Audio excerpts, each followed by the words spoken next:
yang semua itu dengan keimanan kepada Allah Subhanahu wa Ta'ala.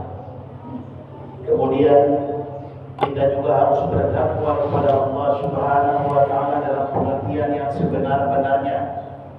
Takwa dalam arti melaksanakan semua yang diperintahkan oleh Allah Subhanahu wa Ta'ala, dan juga takwa dalam arti meninggalkan semua yang dilarang oleh Allah Subhanahu wa Ta'ala.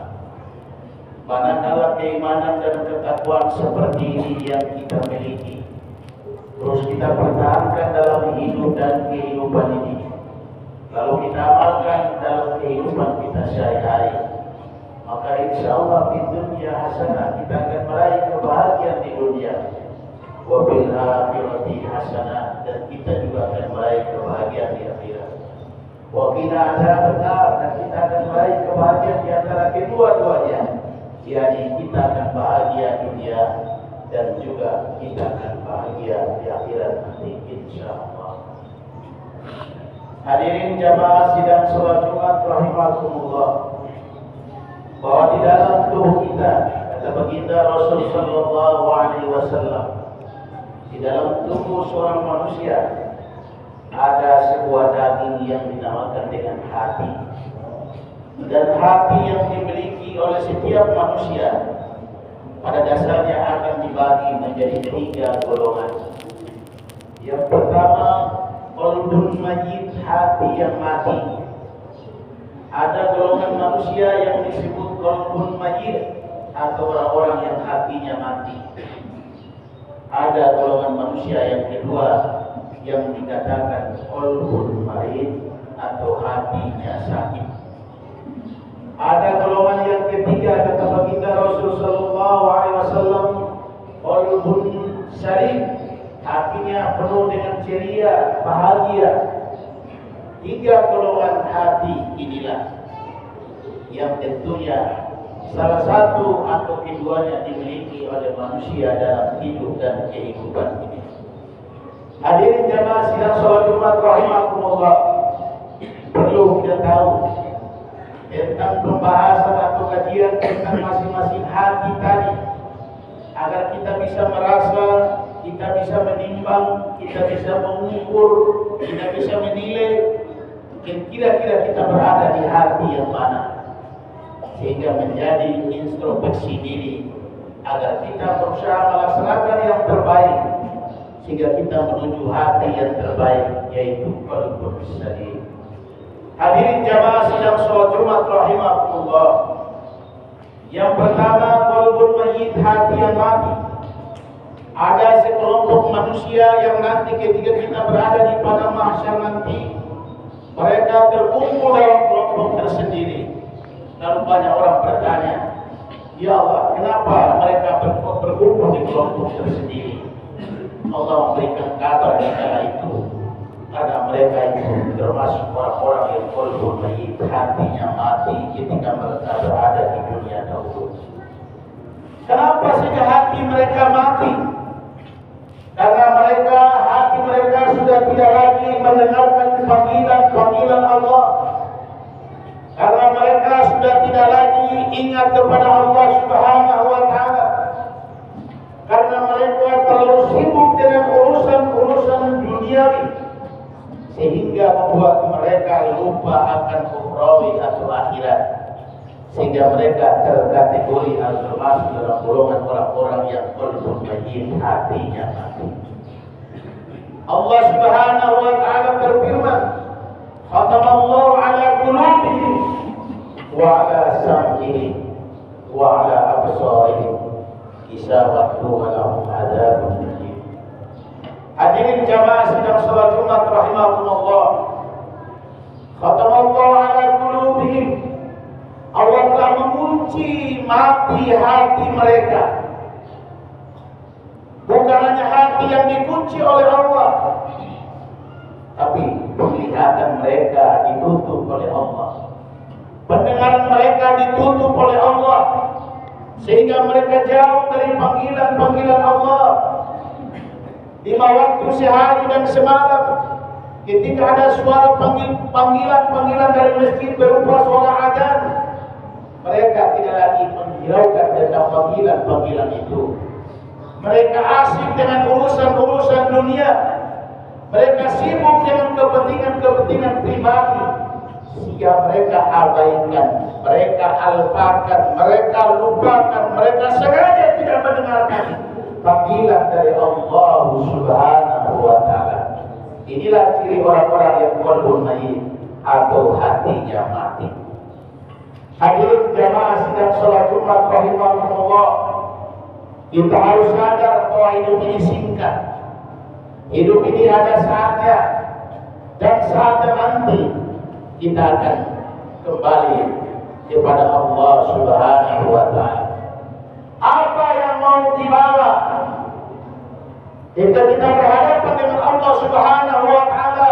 Kalau di dunia saja hati kita qalbun mayyit, hati kita mati. Apa yang mau dibawa ketika berhadapan dengan Allah? Ketika panggilan-panggilan suara adzan di masjid, kita sudah tidak tertarik dengan panggilan itu. Datang bulan suci Ramadan, orang-orang berpuasa siang hari, malam hari orang melaksanakan sholat sunnah di masjid. Mereka berinfak, bersedekah, bertadarus, membaca ayat-ayat suci Al-Quran. Mereka zikir kepada Allah Subhanahu wa Ta'ala. Kita tidak tertarik dengan semua perbuatan-perbuatan yang nilainya ibadah kepada Allah Subhanahu wa Ta'ala. Hadirin jamaah sidang salat Jumat rahimakumullah. Fi qulubihim maradun fazadahumullahu marada wa lahum adzabun alim bima kanu yaktubun. Orang-orang yang hatinya itu terdapat penyakit, lalu ditambahkan oleh Allah penyakit ke dalam hatinya, dan mereka akan diazab oleh Allah sesuai dengan perbuatan mereka di dunia. Kenapa? Karena mereka berdusta kepada Allah Subhanahu wa Ta'ala. Hadirin yang saya hormati, ketika dulu kita masih berada di dalam rahim ibu, rahim kandungan, kita pernah berikrar, berjanji, bersumpah kepada Allah Subhanahu wa Ta'ala. Di saat itu Allah mengatakan, "Ana Rabbukum, saya adalah Tuhan kamu." Ruh kita yang ada saat itu menjawab apa yang ditanyakan oleh Allah Subhanahu wa Ta'ala. Qala bala syahidta wa ana minas syahidin. Ya Allah, ketika saya lahir ke dunia nanti, wa ana minas sajidin, saya akan sujud kepadamu ya Allah. Saya akan taat kepadamu, sami'na wa ata'na, saya akan sujud, saya akan mendengarkan, saya akan taat terhadapmu, taat kepada perintahmu, melaksanakan apa yang diperintahkanmu ya Allah. Ini adalah sebuah ungkapan ikrar, sumpah dan janji ketika roh kita di hadapan Allah Subhanahu wa Ta'ala di alam rahim ibunda kita masing-masing. Lalu apa kenyataannya? Setelah kita dilahirkan bayi, naik menjadi anak, naik menjadi remaja, naik menjadi dewasa, baik orang tua, kadang kita lupa akan ikrar atau janji atau sumpah yang pernah terucap itu. Kita berdusta kepada Allah Subhanahu wa Ta'ala. Seolah-olah kita tidak pernah sumpah janji ikrar itu dengan Allah Subhanahu wa Ta'ala ketika kita berada dalam rahim atau kandungan ibunda kita yang tercinta. Kita bilang sujud kepada Allah, tapi kita tidak pernah datang di masjid. Kita bilang sujud kepada Allah, tapi kita tidak pernah infak dan sedekah. Kita bilang sujud kepada Allah, tapi kita tidak pernah berpuasa. Kita bilang sujud kepada Allah, tapi tidak pernah kita melaksanakan kebaikan yang akan mendatangkan amalia yang akan membantu kita ketika kita berada di yaumul hisab nanti. Hadirin jemaah sidang salat Jumat rahimakumullah.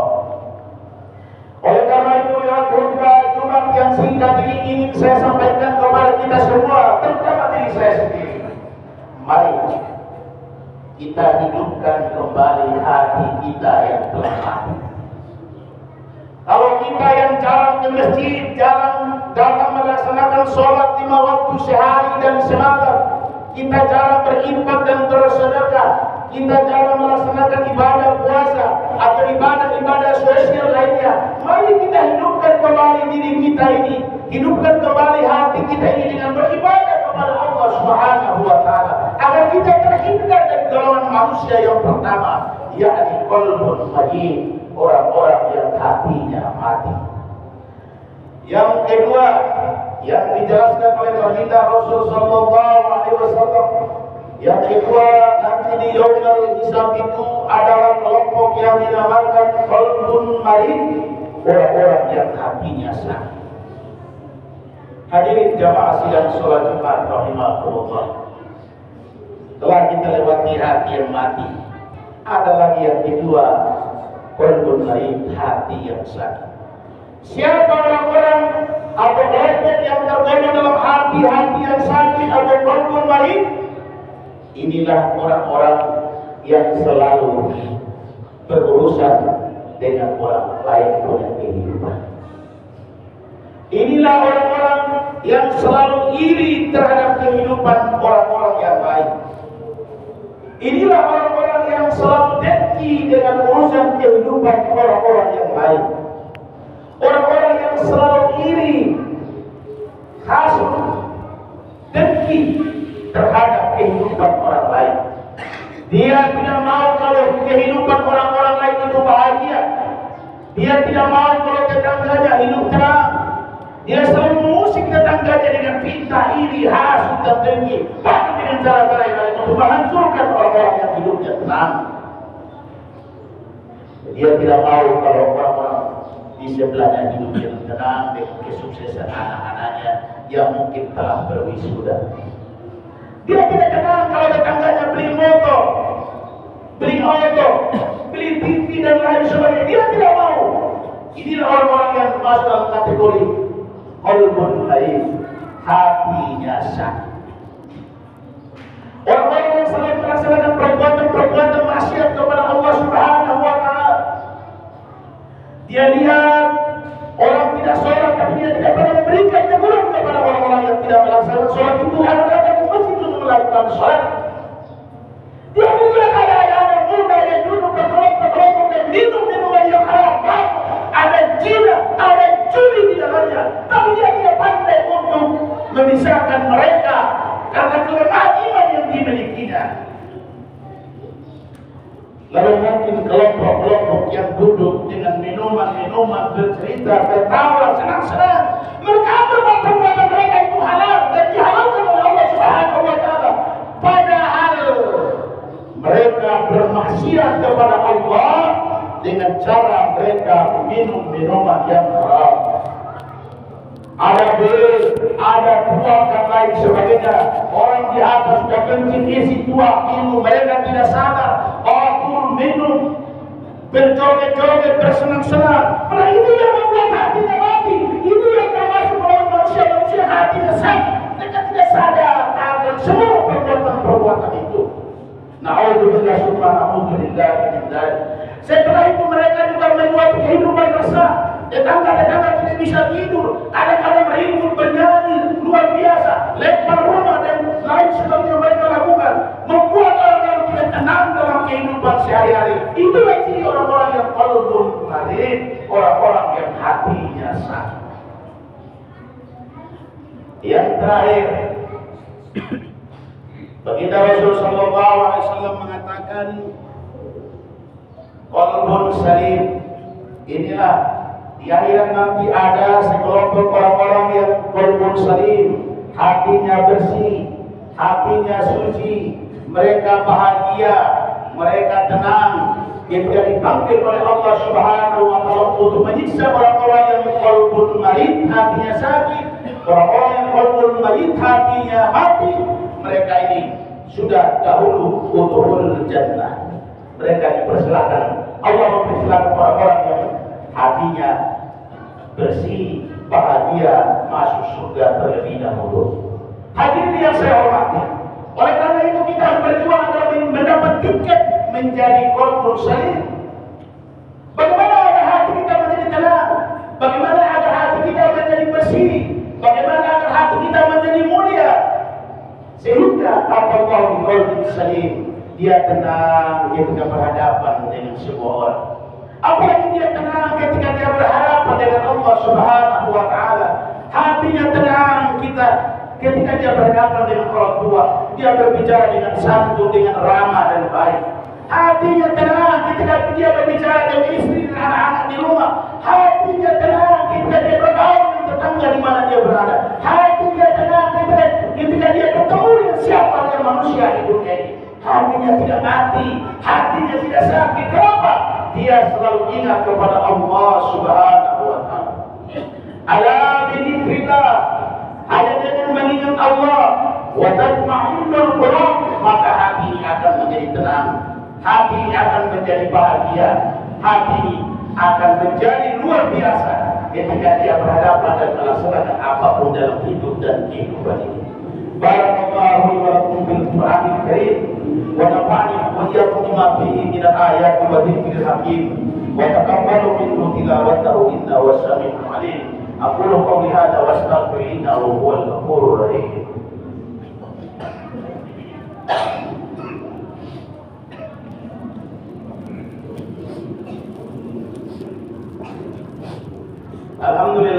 Alhamdulillahilladzi hadana li hadha wa ma kunna linahtadiya lawla an hadana Allah. Asyhadu an la ilaha illallah wahdahu la syarika lah wa asyhadu anna Muhammadan abduhu wa rasuluhu la nabiyya ba'da. Hadirin jamaah sidang salat Jumat rahimakumullah. Marilah di khutbah yang kedua ini terus kita mawas diri. Terus kita saling mengajak untuk menuju kepada keimanan dan ketakwaan yang sebenar-benarnya. Takwa dalam arti melaksanakan semua yang diperintah oleh Allah Subhanahu wa Ta'ala, dan takwa juga dalam arti meninggalkan semua yang dilarang oleh Allah Subhanahu wa Ta'ala, sehingga kita menjadi orang-orang yang bahagia dunia, insya Allah bahagia di akhirat nanti.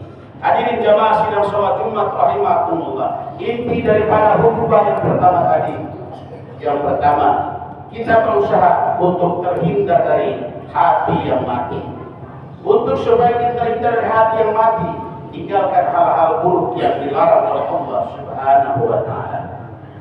Kemudian kita juga berusaha untuk meninggalkan hati yang sakit. Bagaimana supaya kita bisa meninggalkan hal yang sakit, hati yang sakit? Kita juga akan meninggalkan hal-hal buruk yang dilarang oleh Allah Subhanahu wa Ta'ala. Dan kita harus berusaha menjadi orang-orang yang qalbun salim, hatinya tentram, hatinya bahagia, hatinya sehat, dengan memperbanyak melaksanakan ibadah kepada Allah Subhanahu wa Ta'ala. Semoga dengan banyak melaksanakan ibadah kepada Allah Subhanahu wa Ta'ala, insyaallah kita mendapatkan atau menjadi kelompok orang-orang yang hatinya selalu bahagia. Barakallahu li wa lakum bil Qur'anil Karim wa nafa'ani wa iyyakum bima fihi min ayati wa dzikril hakim wa taqabbalu minhu tilawatahu innahu huwas samiul 'alim. Ibadallah, innallaha ya'muru bil 'adli wal ihsan wa ita'i dzil qurba wa yanha 'anil fahsya'i wal munkar wal baghi ya'idukum la'allakum tadhakkarun. Fazkurullaha katsiran wa la dzikrillahi akbar. Amin.